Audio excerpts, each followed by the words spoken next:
In this video, we will provide details on whether your trolley needs to be calibrated, and if so, how to calibrate the trolley. We recommend as best practice that at the start of each working day, you cut a piece of timber or lumber and check it is correct before you start your cutting jobs for the day. Please check the following things: that your home position is correct. If you notice the lengths of your cuts are incorrect, we suggest you do some checks first. Firstly, check your home position is correct. Sometimes a reset of the home position is all that's required. The calibration of the trolley is all about the incremental distance travelled, regardless of the value at the start and stop position.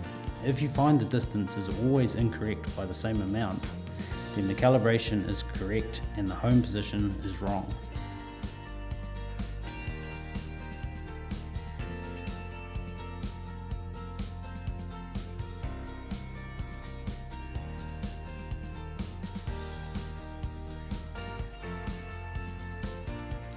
Reasons to calibrate your trolley.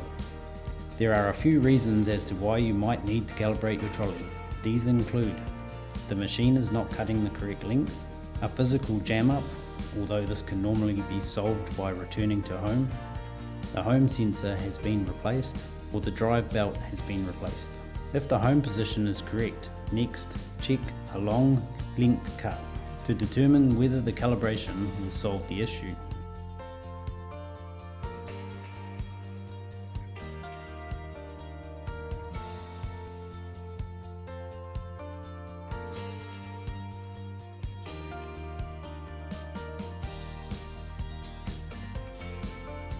If this is incorrect, then you will need to calibrate. How to calibrate the trolley. Access the trolley tab. To do this, select Tools from the main menu, then Setup, then click on Trolley, and the Trolley tab will open up.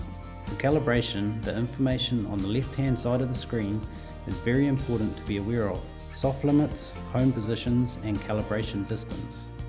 Tip: calibration distance is important as this is the distance the trolley will be calibrated over.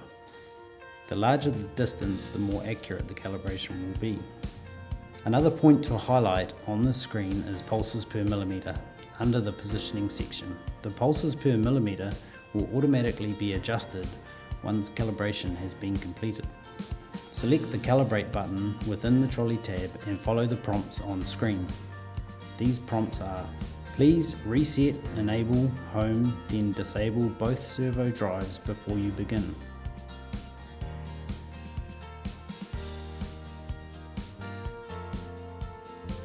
Manually move the trolley to calibration mark 1.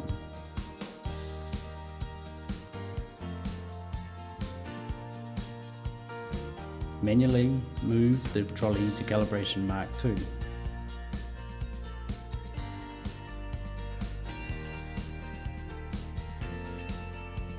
A message will appear on screen to let you know that the calibration has been completed. Then you must click on the reset button. This is the most important step as it saves the updated details to the machine.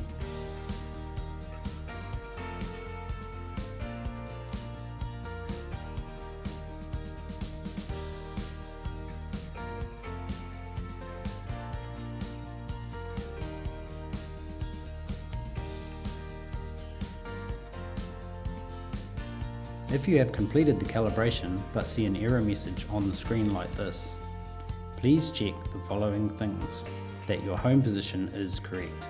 You may have calibrated your trolley when you didn't need to. You forgot to click the reset button once you had completed the calibration. When moving the trolley to the calibration marks, you move the trolley in the opposite direction on the scales than you should have. In this case, check that the trolley side is on the right side of the setup screen general tab and that reverse acting is set correctly in the trolley tab. If you push the trolley away from the machine, the numbers should increase in the trolley position on the main screen. If you have double checked all these things and still received the error message, then please contact Spida support.